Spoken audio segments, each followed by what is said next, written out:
I'm glad to be a part of this noontime Bible study. Thank you so much to the whole group who opened this up to different ministers at Metropolitan. It's an honor to be part of service for Metropolitan, and I'm excited about what today's Bible study might bring. So I see a lot of squares with no video, and as I said last week, I wasn't able to utilize my video, so I totally understand. But if you want to participate with video too, that'd be fantastic. We'll be using the chat and also just having an overarching discussion of the Shema from Deuteronomy today.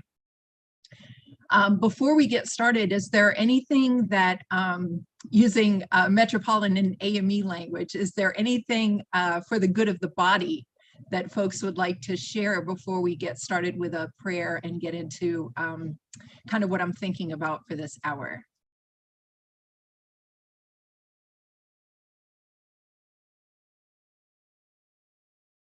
It's definitely not a requirement, so I'm just opening it up.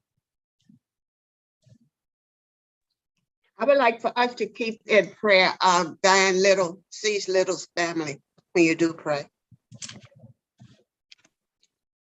Thank you, Dr. Bowling. The Little family.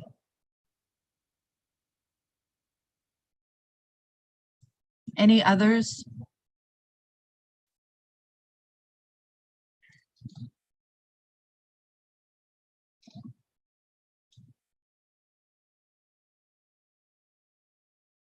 Hearing none, would you enter into prayer with me? Eternal and loving God, thank you so much that by the time we call upon your name, you are already here amongst us. You are not limited by only in-person spaces. You cross over digital spaces, you cross over multiple geographic locations. You are God, and we're so grateful that we get to spend this time with each other and with you. You've heard the prayers for the Little family. You also know that there are prayers that are hidden deep within our hearts and within our souls and within our spirits that we can't yet even articulate either out loud or in public. God, I pray that you would attend to each one of us at our point of need. Thank you, oh God, that you not only attend to our needs, but you celebrate our joys as well. Would you create in this space a sacred offering, that it wouldn't just be looking at pages or reading from the Bible, but that we might have a real interaction with you and with each other during these minutes. That this would be a sacred time, a holy time, a consecrated time, that we might be more of who you've created us to be and what you would have us be and do in the world. We're so grateful to have this time. We pray these things in the name of Jesus, who is our Savior and our friend. Amen. Okay, so I was thinking, Brother Gioni had mentioned last time explicitly that, you know, with so many folks coming in and doing the Bible study, there's just so many ways that we could go about doing it. So I was thinking that it might be helpful if I shared with you kind of like an overarching kind of method of how I thought we could approach this time, and then talk about what that would mean with regards to the text. So one of the ways that I like to go about engaging in Bible study is kind of a threefold, I don't know, method, I guess, right? A threefold way to approach it. The first is faithful to God, or faithful to the sacred. So that might mean that we're paying close attention to the way that God is working in and through the world. It could mean that we're dealing with sacred texts. For today, we'll be dealing with the Holy Imagination book, right? We have that text. The Shema is listed on page 62 of that text. So this will be one of our sacred texts today. And then also Deuteronomy 6, specifically 4 and 5, but Deuteronomy 6 will be the text that we'll use from the Bible. So two sacred texts that we'll point back to. So if when we're talking about the text, if we can think about through the lens of faithful to God or faithful to the sacred, if we can think about where do we find that in the text? Because sometimes biblical studies go all over the place because we're not grounded in one similar thing, because we're all coming from our own perspectives and our own experiences. There are multiple ways that we can engage this period of time together. But if we have one grounding place, then that means that all of our different perspectives and all of our different experiences, we can kind of share through the perspectives of other folks. Like we can point to one place and say, this is where this is coming from for me.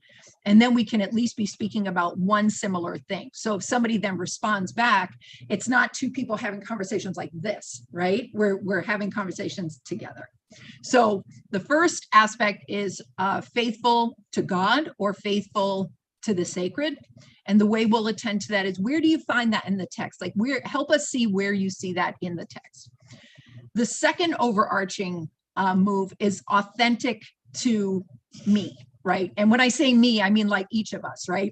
Not just like faithful to Michelle, like authentic to Michelle. So authentic to me. So it's faithful to the sacred, but it's also authentic to us, right? Because if God can use dirt to speak, if God can use a donkey to speak, if God can use all these different kinds of folks that are unexpected throughout the Bible, if God can use nature and all that kind of thing, then there's got to be something specific to us that's important, right? God loves us for us. So it's not that we have to throw ourselves away in order to do authentic or faithful Bible study.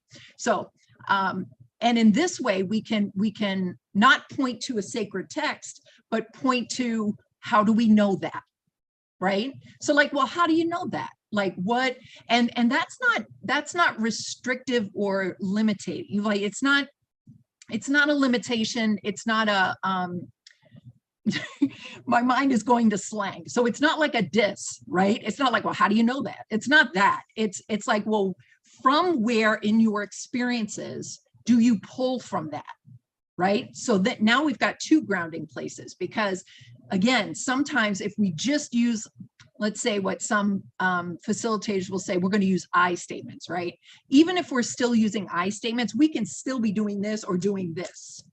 But if we're pulling from something and saying, you know, in my experience as a grandmother, I've noticed that my relationship with my daughter and my relationship with my grandson are different with regards to parenting. And this is how I'm keying in or interpreting the text through that lens, right?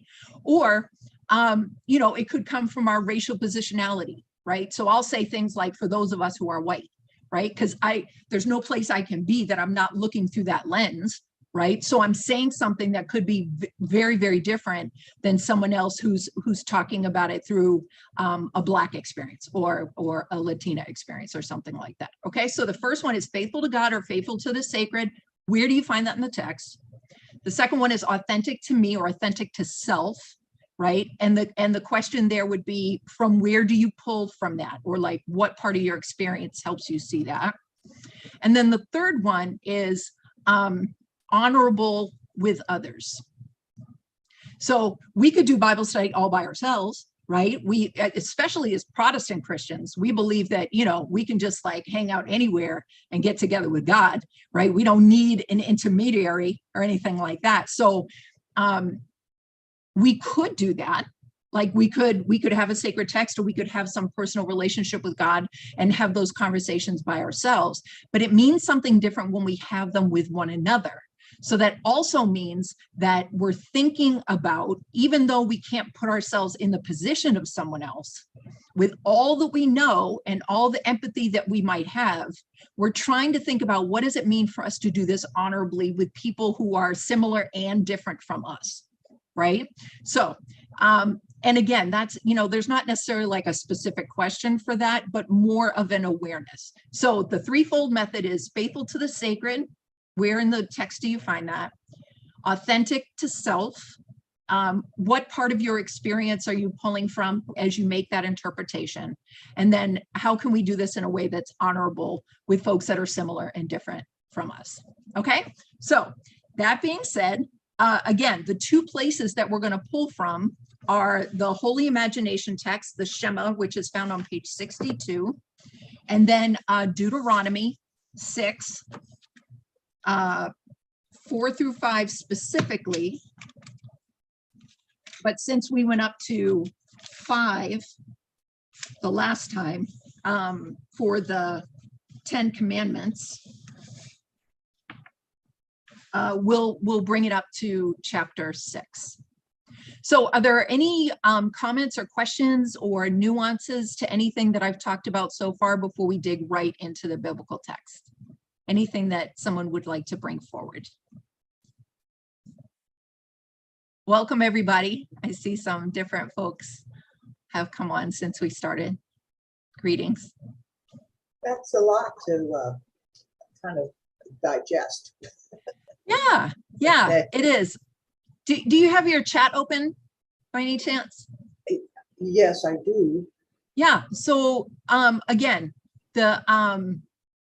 we can point right back to the text. Like this isn't a like you have to get it perfect kind of thing, because there really is no such thing as that. And honestly, this kind of method is arbitrary in the fact that it could have been any method that we used for today. But one of the things it does is it slows us down just a little bit so that we can pay close attention if something different is coming to mind too. So we'll walk through it. Like, it's not, if you offer something, I might say, well, where in the text do you find that? Right? And then you point us to the text and then we dig in right there. Right? So this isn't a like, you have to like memorize the test or something like that. I just, there's usually 2 main groups of folks who gather together for some sort of like teaching or learning or something, right?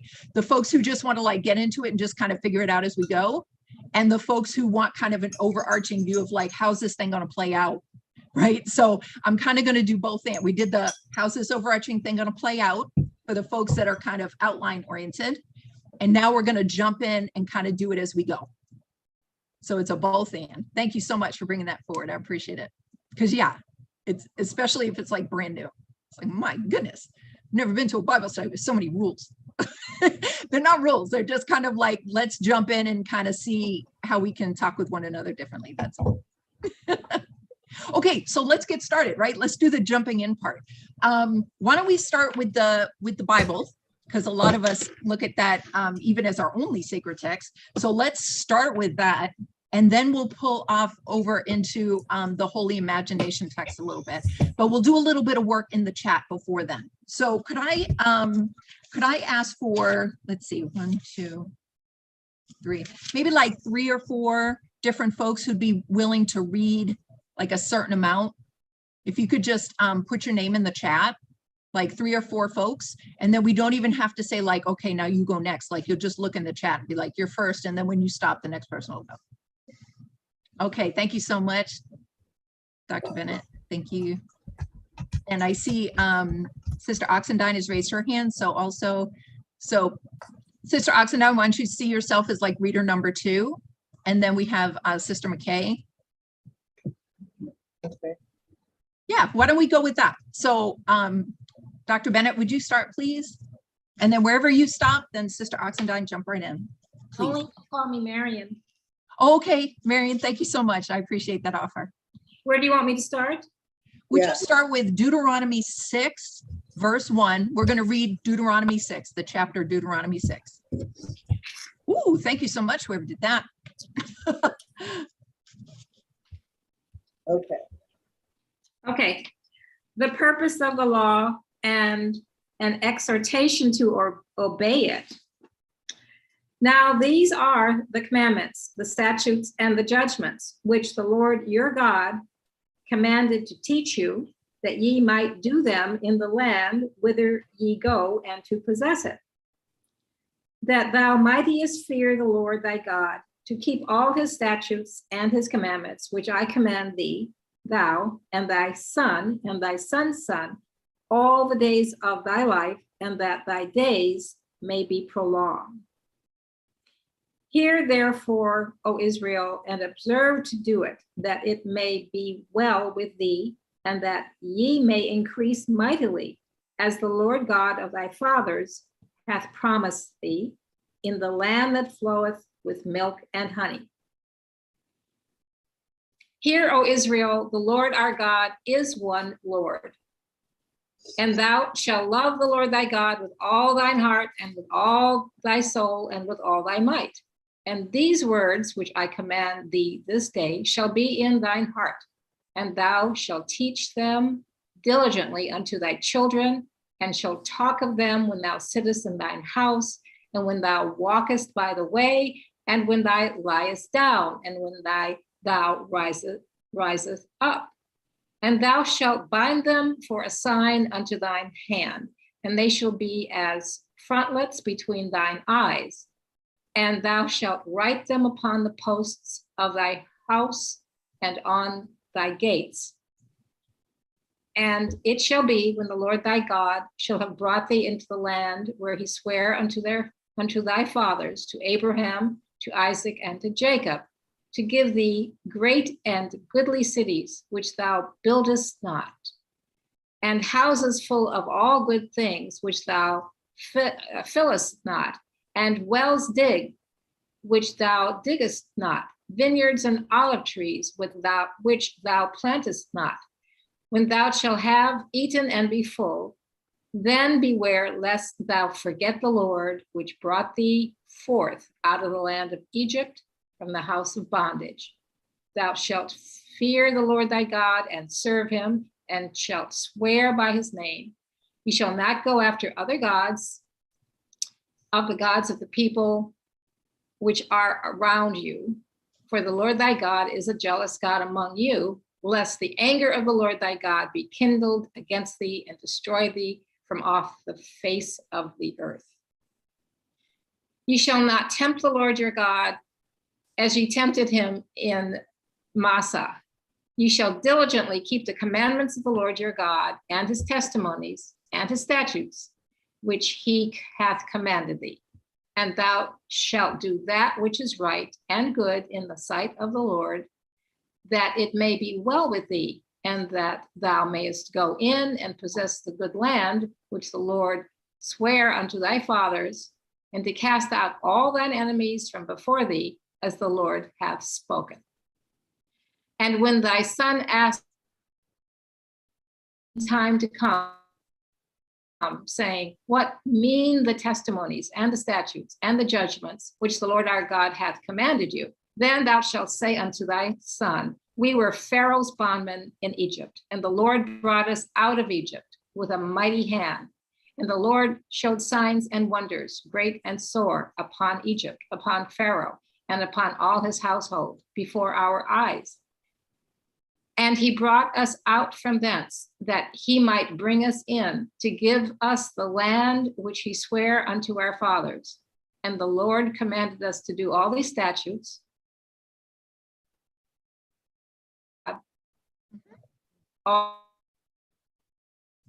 as it is at this day. And it shall be our righteousness if we observe to do all these commandments before the Lord our God, as he hath commanded us. All right, thank you so much. Could we switch it to the NRSV translation and focus on verses 4 and 5, please?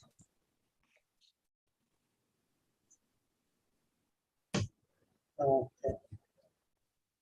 Thank you so much.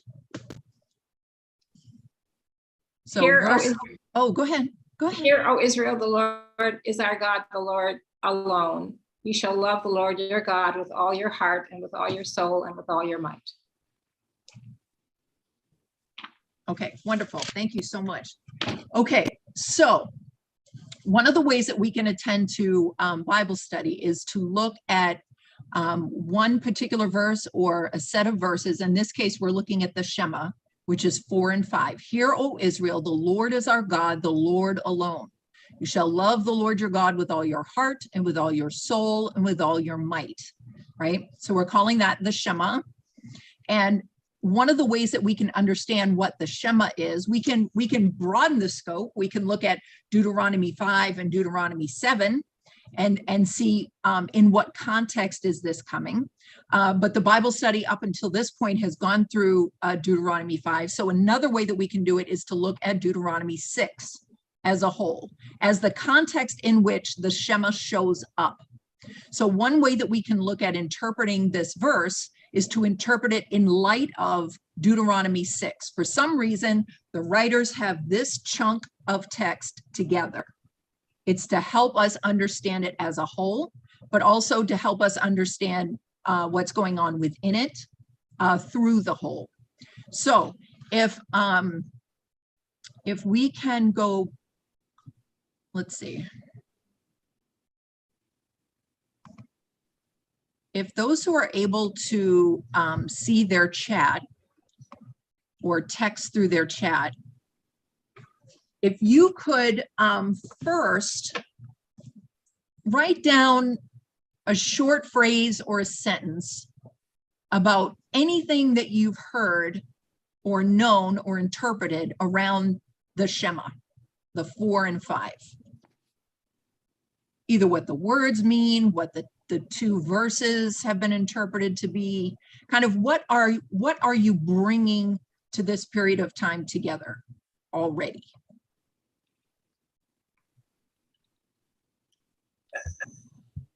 Most, if not all of us, have heard this language before in some sort of context. So when you first hear those words, not even thinking about the context of the text necessarily, what comes to your mind? What's already there? God is Lord. Thank you. Okay, yeah, the Holy Imagination book. Yeah, remembering what God has asked of us. One God. Mm-hmm. What is the Shema? What is Shema? The Shema is, it's actually describing this. It's describing the command, you shall love the Lord your God with all your heart, with all your soul, and with all your might. Okay. Summary of the Decalogue. Mm-hmm. Sunday morning communion.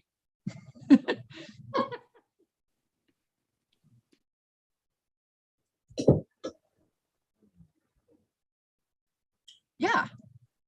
Jealous God. Okay, so Charles Summers, sir, where do you see that in the text, please? Would you unmute, please? Thank you. Oh, you're back muted. It was like a double click. Boom, boom.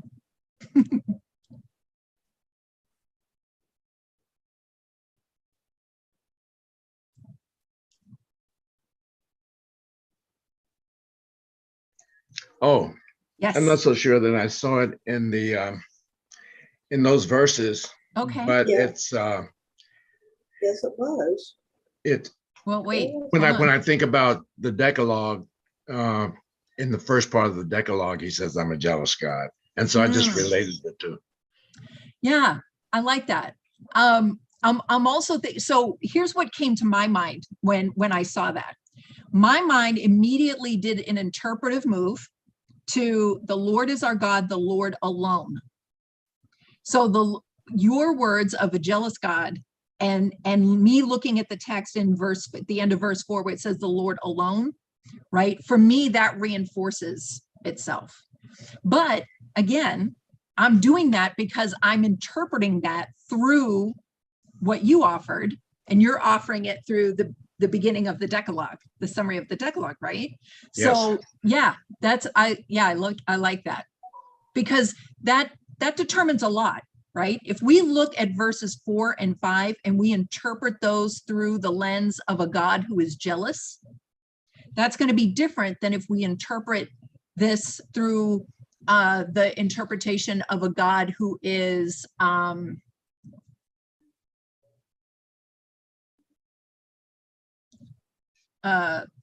always joyful, let's say. A whole bunch of things just went through my mind. I didn't know which one to check. I got twisted up on myself right there. But so depending on how we, like, there are some denominations, right? A whole bunch of Christian Protestant denominations break off because they have different theological grounding. There are some Christian Protestant denominations that focus on God being an honest judge, right? A fair judge, that God can discern good from evil, and that God does that perfectly. And through that lens, people read the Bible through that primary understanding of God as the perfect judge. Other groups think about God as love, right? God is the perfect example of love. And sometimes that love is expressed in different kinds of ways, not always like fluffy bunny Hallmark kind of ways, right? But that the primary characteristic is love. So if we are looking through this text as through the interpretive lens as God is a jealous God, then when we read verses 6 or 7, say, keep these words that I'm commanding you today in your heart, right? That's different if we think about it through the lens of a jealous God. So Mr. Summers, I appreciate you bringing that forward, because that helps us break open just a little bit of how we would do interpretation. So this is great. Anybody else? Anybody else want to take what they wrote?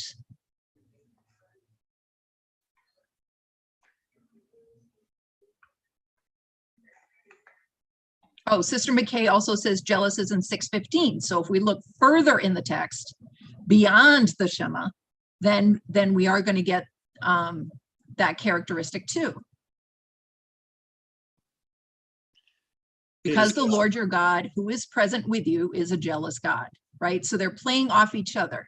The Decalogue and here, there's some reinforcement there.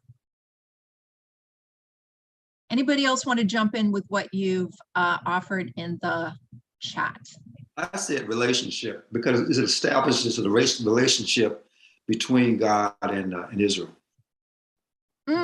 Okay, yeah. Because if you're not in a relationship, right, you don't care. You don't care what folk are doing. There's got to be some sort of interaction, right?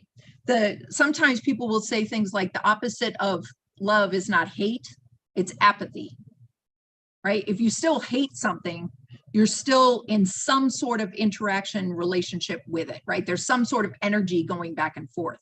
But if you have apathy, then there's nothing. There's nothing. So then, Brother Nicholson, we could jump into that further and say, well, what is that relationship like? Because if we look at it through the lens of a jealous God, that relationship is going to be different than the primary characteristic of something else. So thank you for bringing that forward. Sister Oxendine, you said if your love, I'm jumping ahead in your own comment. If your heart is full of love for God, there should be no room for hate. Where are you finding that in the text? What's going on there for you? When in verse 5, when it said you should love the Lord your God with all of your heart and with all of your soul and with all your might. So your heart has to be completely full with love for God, with all of your soul and with all of your might. So there's no room for anything else if your heart is that full of love for God. All right. I have to be honest. I have, looked at this text a bunch of times over time, and I've never thought about it with that specificity. Like, this is the very first time that I've thought, like, you shall love the Lord your God with all your heart. I've interpreted that a whole bunch of different ways that talk about like all your heart, sure, but not to the connection with if all your heart is doing this, there's no room for your heart to be doing that. So I really appreciate that. I like that. Any others before we move to a different interpretive question? Well, I was kind of surprised in reading Holy Imagination when she pointed out the focus on love as in the beginning. That's pretty significant, and I really like what Joan said. That's amazing in terms of how it eliminates any space for any other kind of feeling, for hate anyway. But what does strike me, has always struck me, is, well, our God is the Lord. So that's an interesting way to put it. You know, it's not a very inclusive statement. It's like, ours is it, and I don't know about the others. Can I tell you something? When you first said the Lord is our God, my mind immediately went to collective rather than individual. Well, that's one way of doing it, but I just Right. being very exclusive, like, you know, we're it.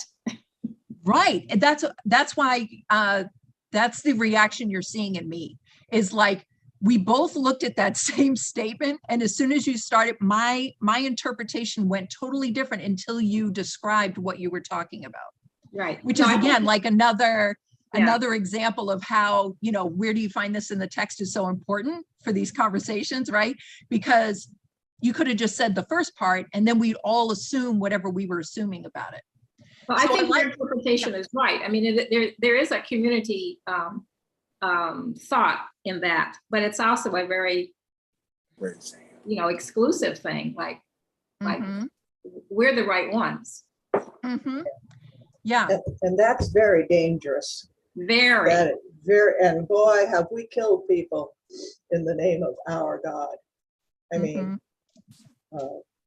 this is very bad news. I And see brother, oops, sorry. that's okay. I see brother Carlos has his hand up too. Do you want to jump in? Yeah. It's actually Marsha. We're sharing the Oh, okay. You know, but All it's right, the okay. bots It's okay. family. The bots Yeah. family. Team bots once again. Oh. But what I thought about was how significant this is, probably beyond our denomination, because we begin to teach it to the children at the beginners level. You know, when they're first in Sunday school, before they are promoted to the next level. And I know Yvonne can tell me better which level. But in my day, that was one of the things that you had to be able to recite. You had to be able to recite the Lord's Prayer, the summary of the Decalogue, and the Apostles' Creed. And I don't know that or when it's ever examined as closely as we're doing now, but it does note the significance, because we want them to know that these words are important early on. Mm-hmm. Thank you so much for sharing that too, because it's not like I keep it a secret. It's just that I didn't grow up in church. So I didn't even claim Christianity for myself until my mid-20s. So I don't have any experience of what it means to be a child, a young person who's growing up through church. So to know that there are, I mean, obviously I know that there are some key things that folks are going to learn throughout, but I don't have firsthand experience of that. So having that added to the conversation for me fills it out. Certainly, but also is a kind of refresher or a thickening of the discussion that goes beyond just like where we're coming from. Because I'm assuming like all of us who are on this call are, you know, beyond a certain age. So we're no longer in that like young people coming up through church thing. So yeah, thank you so much for that. I think, you know, so maybe what would be great is if between the transition between the sacred text and holy imagination, because that's already been brought in, the concentration of that was on love, right? So again, this is something we've been, you know, kind of talking about explicitly, but also dancing around a little bit, that wording is really important. We're always interpreting. We're interpreting the text, we're interpreting our experiences, we're interpreting how to talk about the text, we're interpreting particular words. When I was hearing the conversation about Lord our God, I made an assumptive move that was totally different than the one that was being brought forward. And then now both of them are on the table. So why don't we do that with the word love? If you had to describe love in a couple of words, so like less than one sentence, if you had to describe love, how would you describe it? Can you put that in the chat now, please?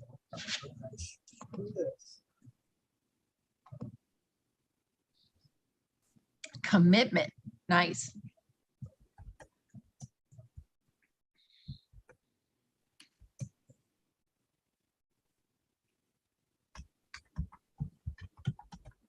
God is love. Serenity.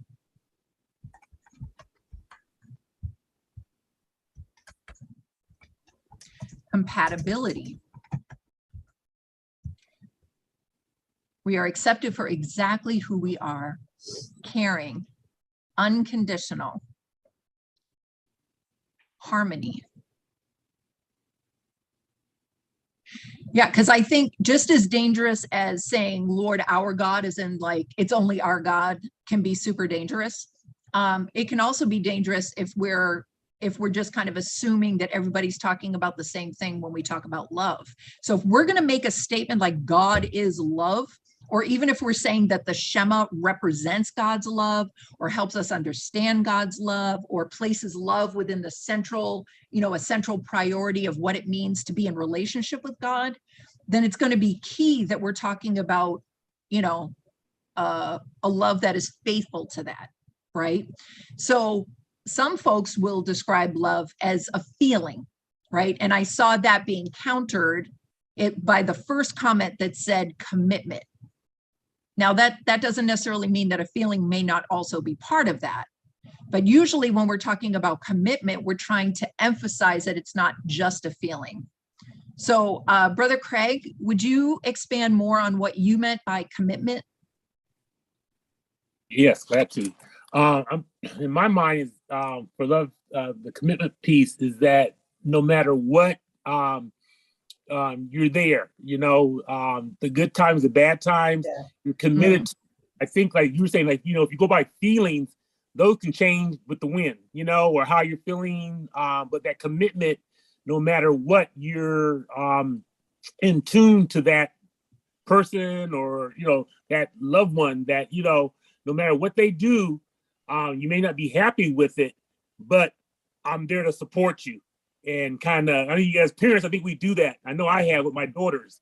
I have that commitment and love for them that even though I may be disappointed in maybe something that they may have done or think about doing, regardless, I'm going to be there to, support and then hopefully guide them back.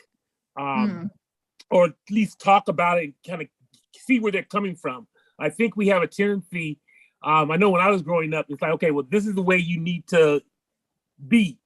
And if you, outside that, oh my goodness, so it's like you kind of play a role. So I think that, instead of playing a role, just be open, and it may not be in line with so much of what you're thinking, but you have that love to, and like, okay, let me follow through with this. Let's discuss it.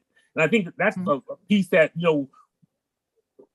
we all need to get more involved in discussing, to sharing. Okay, I'm open to your viewpoint. I may not agree with it, but okay, I can let me understand it or try to understand it more, so that way we can build upon that to move forward.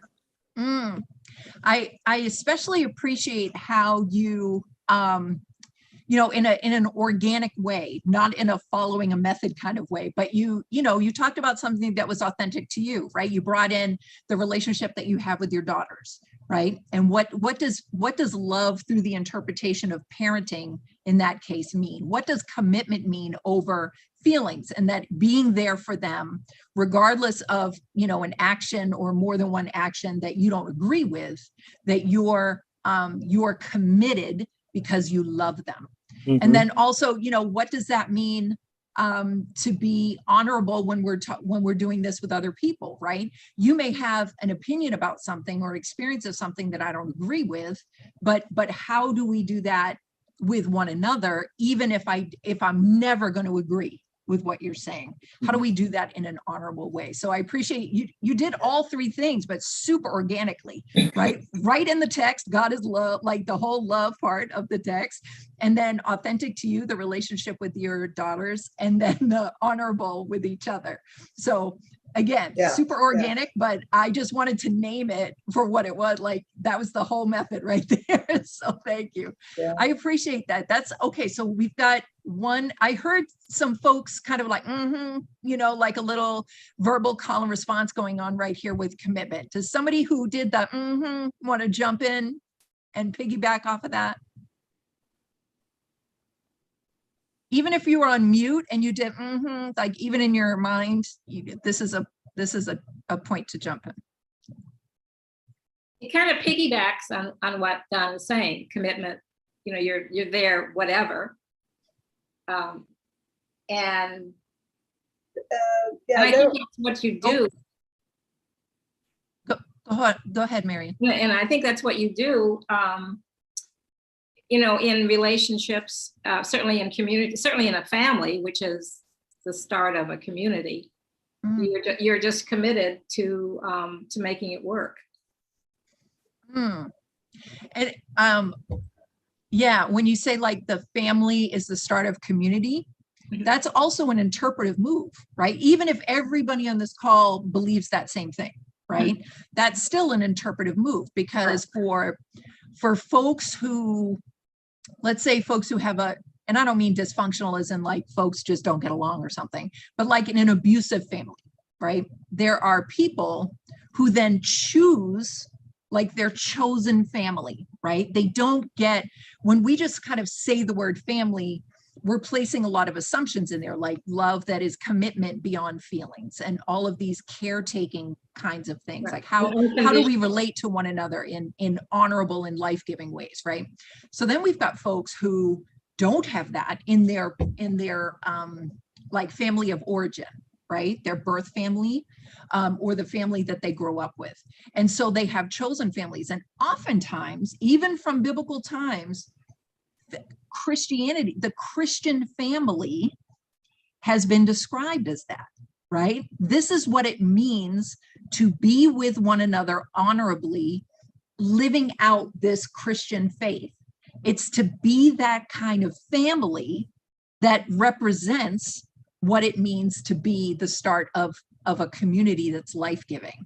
So I really appreciate setting forth family as how that can help us not only get to kind of love as commitment, but also just a hopeful version of what Christianity could be. We've talked about some of the dangers that happen through Christianity when we, you know, try to like hoard God or exert violence upon other folks in the name of God or something like that. But there are also the ideals that we can also think about too. What does it mean? What would it mean if folks went to church and experienced a family of, a family of love as commitment beyond feelings, right?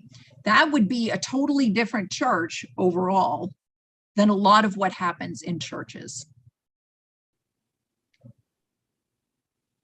Sometimes you get that, sometimes you don't. There's a lot of hate that comes from churches. So, you know, that comes from somewhere. If we go back to even just the Shema, right? With all your heart. You don't have any room for that. There's plenty of churches that got plenty of hate coming out of them and the folks that are there. So it's coming from somewhere. And those folks are claiming Christianity too. So what does it mean to live out a Christian faith that points to love through the interpretation of commitment beyond feelings, right? What does that mean? So yeah, this is great. Anybody else want to jump in about what they offered in the chat about how we would describe love? Well, I just remember there's a guy. Can you hear me? Yes, I just didn't know who was. Okay. Oh, there you are. Yep. Sorry. No. There was a man. He's down, I think, in San Diego, and he's in his 70s now. He's a minister or something. He started a whole effort just to work with young men on the street. And it's evolved into cooking and bakeries. And when he was interviewed, he he talked about people and the issues they had. And his take on it was, and a lot of times there's great failures. You go to jail, he had to go to see somebody get executed, just terrible stuff. But he always did it with sadness, but with such love for that situation and that person. It just blew my mind if we were all able to talk that way about others, it would change a lot of things, I think. And I weep because I was just at the court for another hearing for one of our community club kids who was killed and sitting with the other family. And I think there's an overlap with commitment and compassion, right? Whether we talk about that in terms of empathy or compassion or something. I mean, there's a lot of folks who will do something out of commitment, but do it in such a way that you almost wish they wouldn't do it. Like, don't bother. You're making me feel worse than if you didn't do it at all. Now, if I'm hungry, like if I haven't eaten in a couple of days and I need some food, then I might put up with that person's attitude in order to get some food because I got to survive, right? So it's not like, well, you might as well not do it, as in like, I need that food. But in the same way, like, what does it mean to be human about it, right? Like, there's something, if we think about ourselves and others being created in the image of God, then what does that mean for how we implement love, how we implement that commitment, right? Because we can be snotty as all get out and do the thing of commitment. Is that really representing what we say we're all about?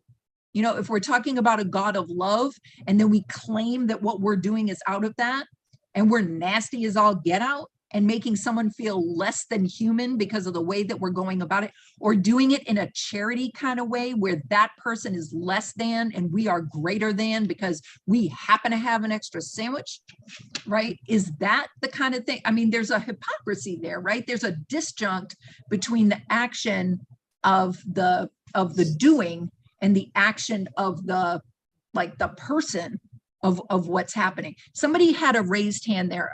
It came up really fast, so I missed it. I'm sorry. Who was that? Great. I did. Yes, please. I wrote harmony, and I'm not sure where that comes in with this discussion at all, because it's just me.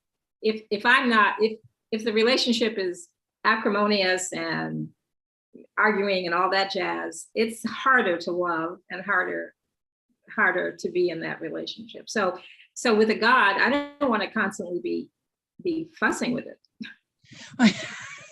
Right. Angry with it. I don't want to always be angry with God. Right. And do you always want to feel like God is angry with you? No. Like, this may sound like heresy to some folks, but like, do you want to be in a relationship with a God who claims love and then is always mad at you? No. Michelle, how dare you say that thing? I mean, And you have to say that to yourself. I am finding, as I'm aging and I'm slower. And this morning, I don't know, I did something really dumb. And I started in on myself. And suddenly I said, stop that, Janine. You made a mistake. It's okay. You'll be all right. And I'm going to have to work on that because I get irritated with myself and my lack of whatever. So and that probably is somehow God maybe giving me a little nudge. Well, and again, too, right? If we're looking at God as an example of what committed love beyond feelings is like, then that's also going to affect, if we're thinking about like love the greatest commandment, right? Love God and love ourselves as we love our neighbors, right? there isn't this strict separation between how we express love to or through God, to or through others, and to or through ourselves, right? So there's going to be some back and forth there. And as it may be, as we're learning to love God, we're also learning to love ourselves differently, right? That can mean, if we look at the whole scope of like how God has shown God's self to us, then that might mean that love is both like compassion over making mistakes and taking responsibility for them, right? That love isn't just so simple, that the commitment means that it's going to be deeper or thicker than just kind of a superficial something. Sister Oxendine, you had your hand up. Yes, I want to just integrate this in. I think some people don't understand what love is. They have an obsession about a thought, but it's not love. And we were talking about the anti-abortion people who used to kill the doctors, kill the gynecologists, to save the unborn. Well, were they in love with the unborn? And they thought the unborn's life was better than the doctor who was saving lives. You know, that really twists my head when I try to understand that kind of thinking. What, there's no love there, I don't think. Love is nowhere there in these people's heart. Not when you take a life of a physician who has studied to save people, and they're saying, but is for the unborn. It just doesn't make any sense. My brain is really twisted up over that. And the kind of method that I introduced sounds kind of like super educational, right? Like, how are we going to do Bible study like that and have it be authentic if we got to follow these rules about blah, blah, blah? But part of what it's trying to do, really at the core of what it's trying to do, is say, like, why do you believe that? Where do you get that? And a lot of times, people in faith, right, in faith like communities or whatever, will hear something, maybe from a faith leader, and say, like, this thing is wrong. And then they just take that carte blanche, like, that's just what it is. And now this is what God thinks, because this particular person said it, and I'm going to believe that. And so I'm just going to take that for what it is, and I'm just going to, across the board, say that thing or do that thing, right? Or believe that thing. When we're looking at the Shema, if it's like we're going to love God with all we have, right? With every single thing about us, our heart, our mind, every single part, then that means none of us, like no part of us, has to be set aside in order to love God, to do the love of God, to do the God love thing, right? No part of us has to be set aside to do that. But oftentimes faith is equated with no thinking. Like, well, if you were thinking about it, if you had to do some critical thought about it, then it's not faith anymore. That's not an equal, those two things are not equal. So then you, Sister Oxendine, you get folks who will say things across the board, like the unborn child, they would say, right? The unborn child is more important than anything else. And I'm just going to wipe out anything or anybody that gets in the way of that, right? But if you ask that person, like, where are you getting this from? They're not going to be able to articulate that well, because they're choosing things that don't line up, but they're not paying attention to that because they've been taught that faith is putting your mind aside. And God created our brains too. So we can do critical thinking. That's why we can doubt. That's why we can ask questions. That's why the Bible has all sorts of different places where folk are yelling at God, just straight up yelling at God, mad as get out, take on my enemies and all this kind of stuff. All that stuff is happening. But God is acting in particular ways and calling us into this future of difference, right? This future of what could be if we are creating life-giving relationships with and amongst each other, right? So how do we talk about a God of love, and even of loving unborn children, or however we want to talk about that, how are we going to talk about that in a way that can come together underneath all of who we are authentically, right? I'm not authentically me if I got to put my brain over here. That doesn't cut it. Now, that's not to say that there are some times that God does some things that I can't logically work out either. That's where my faith comes in. But I will also talk about miracles like a married couple that stays together for 45 years today.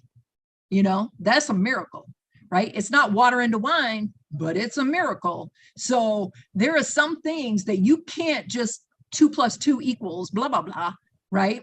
And that, I mean, God is doing something up in there for that to work. So, you know. How about 56? Look, come on. Oh my God. Come forward. That's it. That is it. Could I add something to this discussion? There's Who's a that? book I'm Janine McKay. Okay, yeah. We're reading a book called the Nazareth Manifesto. Okay. And in this book, he is talking about the importance of being with people, not doing for, not using, but just Right. being with people. And he Mhm. talks about what Bonhoeffer did when he decided Mhm. to assassinate Hitler. Right. And the point that he made and that Bonhoeffer made was that he was willing to commit a crime, Mhm. in the name of the love for the German people. And he Mhm. did this in many ways. He went back to Germany when he didn't have to be with the German people who did not like Hitler. And then they had arranged to get him out of jail by, whatever means. And then he discovered that if he did that, they'd no doubt kill his family. And so he refused to be released from jail. Mhm. So it gets to be you have to be very clear with yourself about what you're doing and what God wants you to do, but he was willing to pay the price. Right. And, Reverend Anne Marie is bringing into the chat too, the God of the Hebrew text is a dangerous concept for people who do not identify as Israelites, right? This is not, our faith is not based in something that is so easily, flippantly interpreted.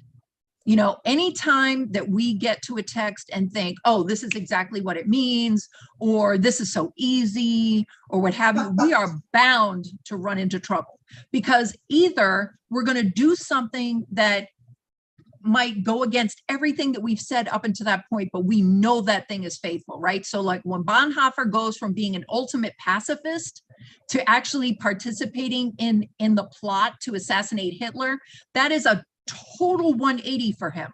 And he's doing both of those things, the earlier pacifist years and the choice to participate in the plot to assassinate Hitler.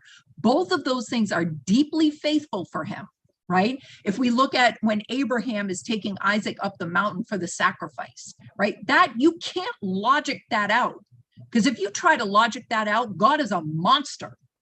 Right? You have to be able to wrestle with that kind of stuff in order to get to a faith that doesn't sacrifice other people in order for us to be okay. So I know we're coming right up on time.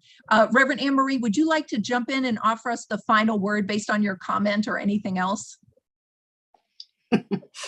Oh, wow. No pressure. Yeah. I struggle. This community knows my comments are centered around the language in the text and the identification of whose God are we following. Yeah. So language is is something that that I'm wrestling with. I don't know about the rest of folks, but I don't believe that the God that speaks in this text is speaking to, I question whether this God is speaking to me. And what does this message have to do with who I am right now, where I am, where we are as community of humanity. What is what is it that will we ever deal with the exclusivity that is presented by this God to the Israelites, and why and what is the significance for other nations of the world? Because if God is concerned with nationality, then this God is not for me. Yep. And I appreciate all the little nice things, but this text, I can't wait till we get to the teachings of Jesus, because I believe that his lessons were simpler, direct, and while they too were, he was speaking to the people of his time, according to historians. If the historical Jesus is someone that we can truly say walked where he walked, and he was who he was, who we think he was. So I'm gonna stop. Yeah, well, thank you so much for bringing that forward. I know we're 1 minute over time. I'm just going to offer this one final thing. I'm so looking forward to, how these weeks are going to play out. I jump back in to facilitate, I think on the 29th or something, like whatever that date is down there, 22nd or something. But one of the ways that I like to look at the text is, and I don't mean like isn't like, yay, but I like, one of the ways that I think about faithful reading is that even for just the idea that this is written a long time ago by other folk, right? Humans, right? That one of the ways to discern truth is that we look not at what it's specifically saying, like our God is in like, our God, not those other folk God, right? But that what are these words trying to do for these folks during this time? And what's under there, right? What is the thing that it's trying to get at, right? Is it trying to describe a God through the lens of love when it's never been done before? Like, is that the miracle part of it? Is that the truth that underlies that? Or is it, this is a group of folks who are struggling with, hey, we don't have a spot of land for ourselves right now, and we've got to clamor for it. Then we get to decide now, based on what we know and based on where we're coming from and the perspectives that we bring and the realities of the world, are we the kind of people who could honestly say that we follow a God of love if we're snatching other people's land, right? We can still be faithful to the text. We can acknowledge that when folks don't have land and they've been oppressed for a certain amount of time and they got to snatch their own land, they're going to do it. And they're going to call the name of God to do it. Or sometimes God is going to intervene in such a way that God would break open oppression and say, no more. Everybody gets land, even these folks over here. And I'm going to claim them until they do, right? That's different than saying, just because I happen to go to church and follow God, God's going to give me land wherever I go. I don't care if somebody else already has it, right? So I think one of the things that we might take with us as we continue is to think about like what's happening there that would cause folks to write this in a way that represents how they understand God is working, and then looking at what we know now and saying, is that the same outcome? Or do we have places that we're going to challenge in order to be faithful to what we know now and how God is working in and through us? So again, I'm so sorry that we went over. I am going to work very, very diligently to ensure that doesn't happen in the future. But thank you all so much for bringing forward your comments and your interpretations and your perspectives. And thank you so much again for allowing me to be part of this with you. Dear God, thank you so much. Excellent. Thank you. Yes, thank a lot. Dear God, thank you so much for offering us this time together. Thank you for each and every participant. Thank you for this time slot. We're so grateful that we get to be in relationship with you now and